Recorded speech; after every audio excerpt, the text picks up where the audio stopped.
नमो अरिहंताणं नमो सिद्धाणं नमो आयरियाणं नमो वज्रायाणं नमो लोये सवसाहुणं।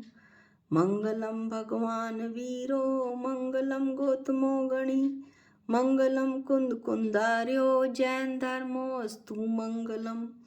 आत्मा ज्ञानम स्वयं ज्ञानम ज्ञानादन्यत करोति किम परभावस्य कर्तात्मा मोहयं व्यवहारिणाम् अज्ञानतिमिरन्धानां ज्ञानाञ्जनशलाकया चक्षुरुन्मीलितं येन तस्मै श्री गुरुवे नमः। इस प्रकार उन अनंत भगवान को मेरा नमस्कार हो जिन्होंने मेरी अज्ञान रूपी अंधकार से अंधे हुए चक्षुओं को ज्ञान रूपी अंजन की सलाई डालकर खोल दिया। ऐसे अनंत भगवान को मेरा बारंबार नमस्कार हो। लघु जैन सिद्धांत प्रवेशिका का मंगलाचरण करके आज हम कारिका 41 का अध्ययन करेंगे।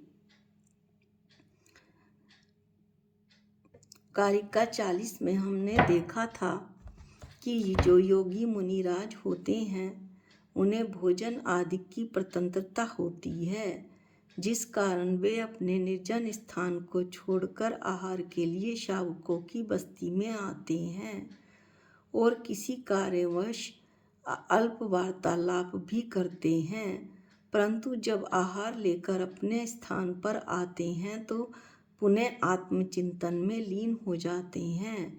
उस वार्तालाप संबंधी समस्त जितनी भी वहाँ पर वार्तालाप हुई थी उनके विस्मृत हो जाती है, वे भूल जाते हैं। कोई पूछे तो भी वे कुछ उत्तर नहीं देते। इसी भूलने के ऊपर आचार्य श्री विद्यासागर जी ने सूर्योदय शतक में एक दोहा लिखा है। भूल नहीं पर भूलना शिव पथ में वरदान, नदी भूल गिरी को करे सागर का संधान। भूल करना नहीं बल्कि भूल जाना मोक्ष मार्ग में वरदान स्वरूप है। नदी भी पर्वत को भूलकर सागर की खोज में निकल जाती है और कालांतर में सागर में मिल जाती है। इस प्रकार अब फिर एक प्रश्न उठता है कि जो आत्मस्थ योगी हैं, आत्मा में स्थित योगी मुनिराज बाह्य क्रियाओं को भी करता हुआ भी उनका कर्ता नहीं होता, और क्यों नहीं होता, इसका समाधान करते हुए आचार्य पूज्यपाद स्वामी कहते हैं, ब्रुवनपि ही न ब्रुते गच्छनपि न गच्छति स्थिरीकृतात्म तत्व वस्तु पश्यनपि न पश्यति। स्थिरीकृतात्म तत्व तु आत्म तत्व में स्थिर रहने वाला, ब्रुवन अपि बोलता हुआ भी, न ब्रूते नहीं बोलता, गच्छन अपि चलता हुआ भी, न गच्छति नहीं चलता है, और पश्यन अपि देखता हुआ भी, न पश्यति नहीं देखता है। इस प्रकार आचार्य देव कहते हैं कि जिसने अपने आत्म तत्व को स्थिर कर लिया, पर पदार्थों से मुख मोड़ लिया, ऐसे मुमुक्षु योगी मुनि महाराज बोलते हुए भी नहीं बोलते, चलते हुए भी नहीं चलते, देखते हुए भी नहीं देखते।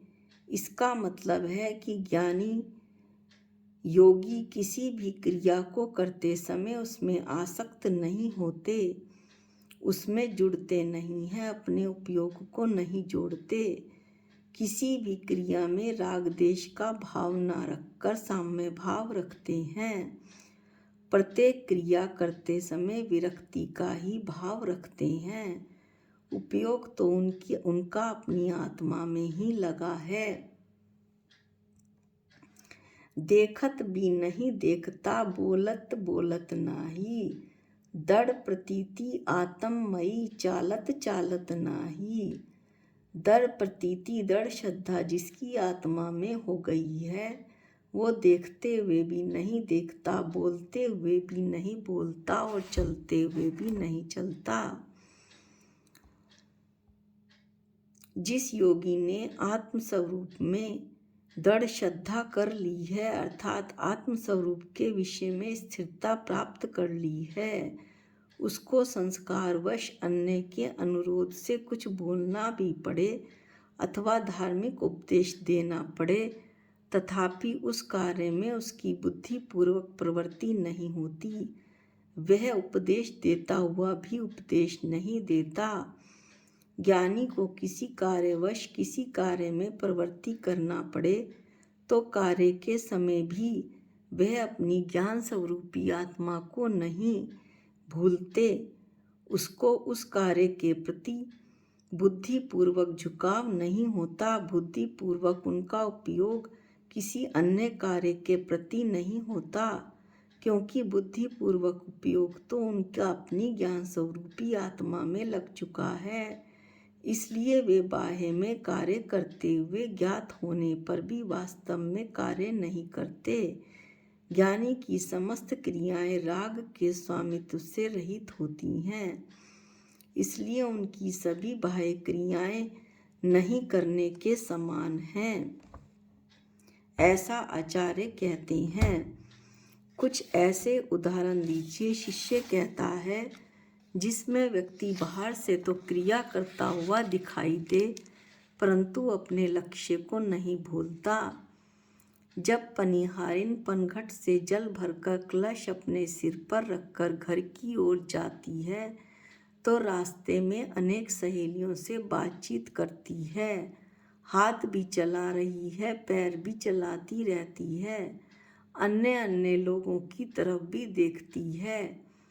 कलश से हाथ छूट चुके हैं, किंतु सिर पर रखा कलश सिर के नीचे नहीं आता।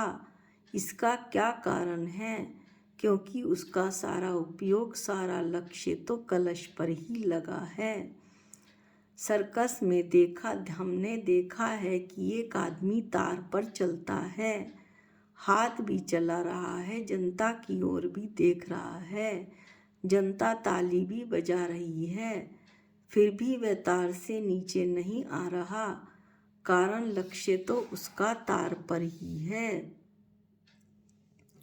एक बार की बात है, एक बालक अपने पिताजी के साथ मेला घूमने गया। पिता से उसका हाथ छूट गया और वह मेले में गुम हो गया। किसी ने कहा, बेटे रो मत, यह मिठाई खा लो। वह मिठाई खा लेता है।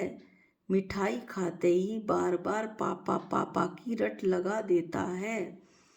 उससे कहा, ये खिलौना ले लो। वह खिलौना भी ले लेता है, थोड़े समय खेलता है, फिर पापा पापा की रट लगा लेता है। अर्थात सब कुछ करते हुए भी पापा पापा की रट लगाते रहता है कि मेरे पापा कहाँ हैं। उसी प्रकार मुनिराज बोलते हुए, चलते हुए, देखते हुए, भोजन करते हुए अपनी आत्मा को नहीं भूलते। इसी से कहा गया है कि वे योगीराज बोलते हुए भी नहीं बोलते, देखते हुए भी नहीं देखते, चलते हुए भी नहीं चलते, भोजन करते हुए भी भोजन नहीं करते। कारण उनका उपयोग अपनी आत्मा पर रहता है, वे अपनी आत्मा को भूलते नहीं हैं। एक बड़ा व्यवहारिक उदाहरण और काम का उदाहरण है, दृष्टांत है, वो सुनिए। बोलते हुए भी नहीं बोलने से क्या फायदा? एक बार एक महाशय ट्रेन में यात्रा कर रहे थे। वे ट्रेन के उस डब्बे में अकेले थे। वहाँ पर एक महिला भी थी। महिला ने जाल बिछाया कि मुझे 5,000 रुपये दे दो, अन्यथा मैं हल्ला मचा दूंगी कि इन्होंने मेरे साथ गलत व्यवहार किया। उन महाशय ने इशारा किया कि मैं ना बोल सकता हूँ, ना सुन सकता हूँ, आप तो लिखकर बता दीजिए। उस महिला ने पहले जैसा कहा था वैसा ही लिखकर बता दिया और कागज को उन महाशय ने अपने हाथ में लेकर कहा कि बता, अब मैं बुलाऊं पुलिस को? तो वह महिला चुपचाप होकर बैठ गई। तो कभी कभी ना बोलने के भी बहुत फायदे होते हैं। देखते हुए भी नहीं देखता आदि का अर्थ क्या है?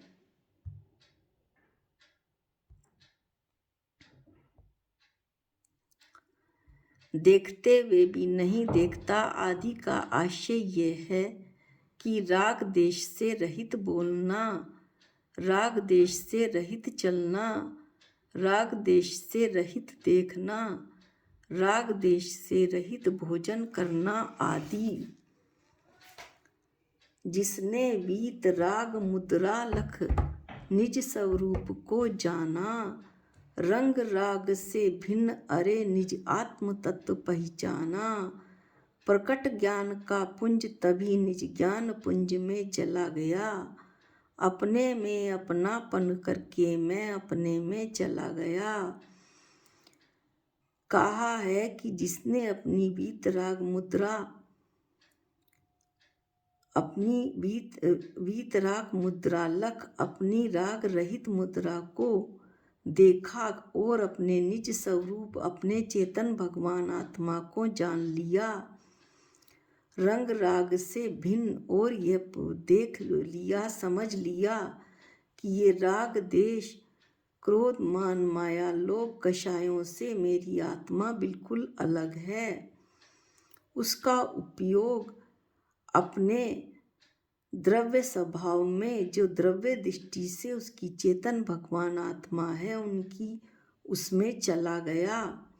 उनका उपयोग तो अपनी आत्मा में लीन हो गया।